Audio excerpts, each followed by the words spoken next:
no compromise. உங்க சைடுலயும் எங்க சைடுலயும். It's a GT promise. GT Holidays, South India's #1 travel brand. Yes, வீடு, schools, hotels, store room இங்கெல்லாம் partition wall கட்டணும்னாலும் இப்போ building ஓனர்ஸோட first choice Renocon Rapid Wall Panels. இந்த கிறிஸ்துமஸை இன்னும் அழகாக்க காஞ்சிபுரம் SM சில்க்ஸில் 60% வரை சிறப்பு தள்ளுபடி. அருகில் உள்ள ஷோரூமை இப்பவே விசிட் பண்ணுங்க. சென்சார் நடவடிக்கை அதன் மூலமாக பாதிக்கப்பட்டிருக்கிறது விஜயனுடைய படம் தான். ஆனால் விஜய் ஏன் வாய் திறக்கலை? அப்படின்னா சென்சார் போர்டு அது எடுத்திருக்கிற நடவடிக்கை, அதில் இருக்கிற நியாயத்தை விஜய் புரிந்து கொண்டு இருக்கிறார் அப்படின்னு தானே பார்க்க வேண்டியிருக்கு. சிஎம் பேசியிருக்கிறது அதில் ரொம்ப முக்கியமான ஒரு டேக்அவே என்னன்னா, எனக்கு தெரிய வெரி ஃபஸ்ட்டு டைம் விஜய்க்கு ஆதரவான டோனில் இப்போ தான் பேசுகிறார். இது வரைக்கும் பேசுகிறது இதுதான் ஃபஸ்ட் டைம். அப்படின்னா விஜயை கண்டு அவர் பயந்து போயிருக்கிறார் என்று அர்த்தம்.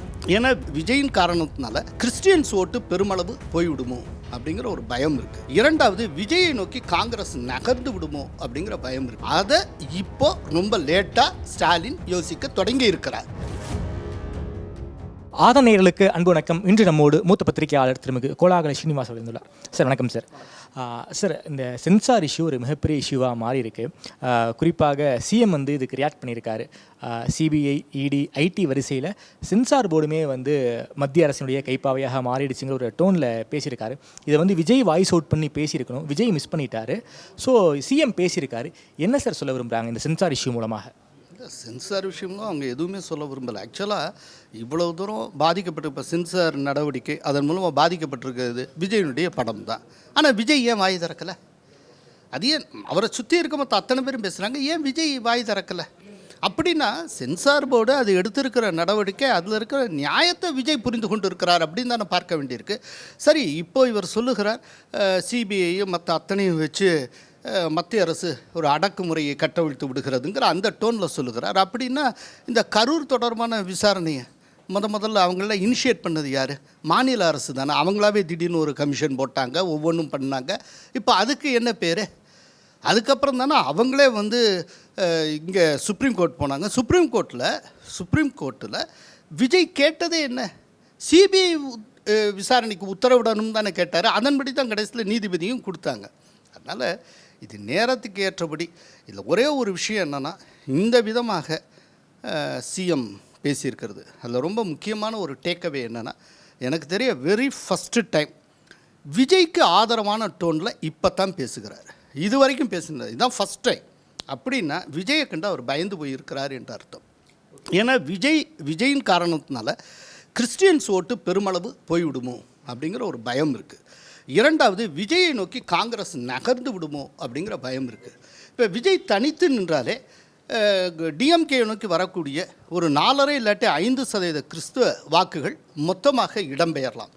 அப்போது ஓசிக்கு கிடச்சிட்டு வந்த ஒரு 5% வாக்குகளை ஸ்டாலின் இழக்க வேண்டியிருக்கும். இது ஒன்று.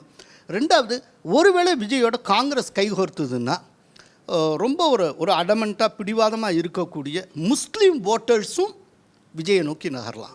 அப்போது முஸ்லீம் சைடில் கிடைக்கக்கூடிய ஒரு 5-5.5% வாக்குகள் இருக்கலாம், மைனாரிட்டி ஓட்ஸு, அதுவும் கிடைக்காமல் போகலாம். ஏக காலத்தில் எந்த ஒரு எஃபர்ட்டும் இல்லாமல் சும்மா ஃப்ரீயாக கிடச்சிட்டு இருந்த ஒரு 10% வாக்குகளை இழந்தால் என்ன ஆகுங்கிறத யோசித்து பார்க்கணும். அதை இப்போ ரொம்ப லேட்டாக ஸ்டாலின் யோசிக்க தொடங்கி இருக்கிறார். ஒருவேளை திமுக காங்கிரஸ் கூட்டணி உடைய வாய்ப்பு இருக்கா சார்? உடைந்தால் விஜய் கூட போகிறதுக்கு தான் நிறைய வாய்ப்புகள் இருக்குது. அப்படி இருக்கக்கூடிய சூழலில் நான் ஒன்று கேட்குறேன், உடைய வாய்ப்பு இருக்கா இல்லையாங்கிறது வேற.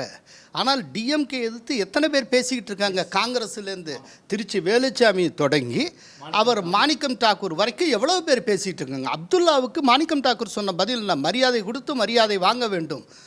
சும்மா அந்த பிஜேபி ஆர்எஸ்எஸ் எதிர்க்கணும் அப்படின்னு சொல்லி எங்களுக்கு நீங்கள் பாடம் கற்று தராதிங்க.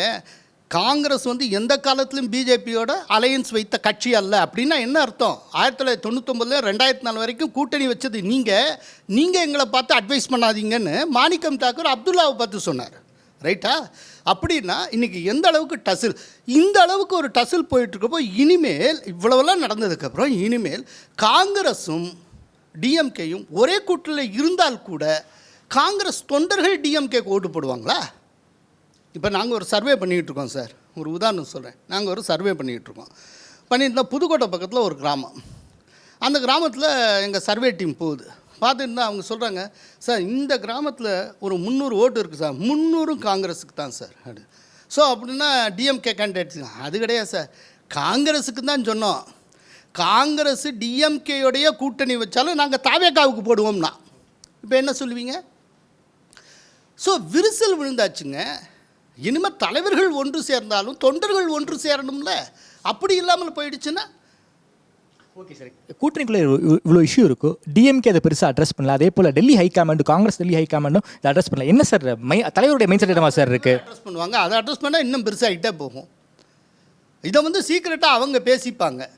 நான் என்ன சொல்கிறேன் அப்படின்னா, இன்றைக்கி யார் யாரெல்லாம் டிஎம்கேக்கு எதிராக பேசிக்கிட்டு இருக்காங்க அதை கொஞ்சம் யோசிச்சு பாருங்கள். மாணிக்கம் தாக்கூர், ஜோதிமணி, அப்புறம் பிரவீன் சக்கரவர்த்தி, இவங்க எல்லாமே ராகுல் டீம். இவங்க அத்தனை பேரும் ராகுலுக்கு நெருக்கமானவங்க. ராகுலுடைய முதல் வட்டம் யங் டக்ஸ்ன்னு சொல்லப்படும் இளம் துருக்கியர்கள் ராகுலுடைய தயாரிப்பு. அவங்க வந்து தங்களுடைய ஒரே தலைவர் ராகுல் நினச்சா ராகுலுக்கு பின்னாலேயே போகக்கூடியவர்கள். அப்படிங்கிறப்போ அவங்க வந்து இந்த மாதிரி குரல் கொடுக்க ராகுலுடைய அனுமதி இல்லாமல் குரல் கொடுப்பாங்களா? சரி, நான் இன்னொன்று கேட்குறேன். உங்களுக்கு நினைவில் இருக்குமா இல்லையான்னு தெரில. இதுக்கு முன்னால் திடீர்னு ஆஜரே இல்லாமல் செல்வ பெருந்தகை அவர்கள் ராம்தாஸை போய் சந்தித்தார். ஞாபகத்தில் இருக்கா? சரி, சந்திச்சுட்டு வந்ததுக்கப்புறம் மாணிக்கம் தாக்கூர் ஒரு எக்ஸ்பதிவு போட்டார். யாரை கேட்டு அவர் போனார்? மேலிடம் யாருமே அனுமதி கொடுத்ததா என்கிட்ட சொல்லலை, யாரை கேட்டு இப்படி போனார் அப்படின்னு சொல்லி அவர் கேட்டார். ரைட்டா? ஓகே. இப்போது ராமதாஸை செல்வ பெருந்தகை சந்தித்தப்போ யாரை கேட்டு போனார், எப்படி போகலாம்னு கேட்ட மாணிக்கம் தாக்கூர் விஜயை வந்து அடிக்கடி பிரவீன் சக்கரவர்த்தி சந்திச்சார்ல, ஏன் கேட்கல? செல்வ பெருந்தகை மிக காட்டமாக விமர்சனம் பண்ணியிருக்காரு சார். அதை என்ன வேணாலும் விமர்சனம். செல்வ பெருந்தகை கேட்டவர் ஏன் பிரவீன் சக்கரவர்த்தியை கேட்கல? இவ்வளோதான் சிம்பிள். ரெண்டு பேருமே, அதாவது ராமதாஸும் வேற ஒரு கட்சி தலைவர், விஜயும் வேற ஒரு கட்சி தலைவர். இவரை சந்தித்த தப்புனா அவரை சந்தித்த தப்பு தானே, ஏன் கேட்கல? ஸோ பின்னால் ராகுல் இருக்கிறார். இவங்க வந்து ஒரு ப்ரெஷர் டாக்டிக்ஸாகவும் இருக்கலாம், இல்லாட்டி உண்மையிலேயே டிஎம்கேலேருந்து பிரிந்து வெளியேறுவதாகவும் இருக்கலாம். என்டிஏ கூட்டணி பலமாகி கொண்டே இருக்குது. யார் யார் சார் வருவதற்கு வாய்ப்பு இருக்குது? திமுக கூட்டணி உடைந்தால் அது எப்படி சார் என்டிஏக்கு சாதகமாக இருக்கும்? தேமுதிக இங்கே தான் சார் வரும். தேமுதிக இங்கே தான் வரும். என்னென்னா, விஜய் வந்து அவர் வாழ்ந்த காலத்தில் பல கூட்டணிக்கு மாறி இருக்கிறார். ஆனால் ஒருபோதும் அவர் டிஎம்கேயோட கூட்டணி வைத்தது கிடையாது. விஜயகாந்த் எடுக்காத ஒரு முடிவை பிரேமலதா எடுப்பார்னு நான் நினைக்கல. அதனால தேமுதிக இங்கே தான் வரும் அப்படின்னு நான் நினைக்கிறேன். அப்புறம் இன்னொன்று சொல்லிடலாம், ஓபிஎஸும் டிடிவி தினகரனும் என்டிஏவுக்குள் வருவார்கள். அவங்க வந்து அதிமுகவுக்குள்ளே வர முடியாது, ஆனால் என்டிஏவுக்குள் வருவார்கள். அப்புறம் பல சிறிய கட்சிகள் இதெல்லாம் வரும்.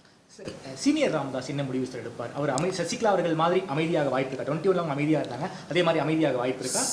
அதாவது பெரியவர் ராமதாஸ் வந்து அநேகமாக முடிவெடுத்தால் இன் ஃபேவர் ஆஃப் டிஎம்கே எடுப்பார்.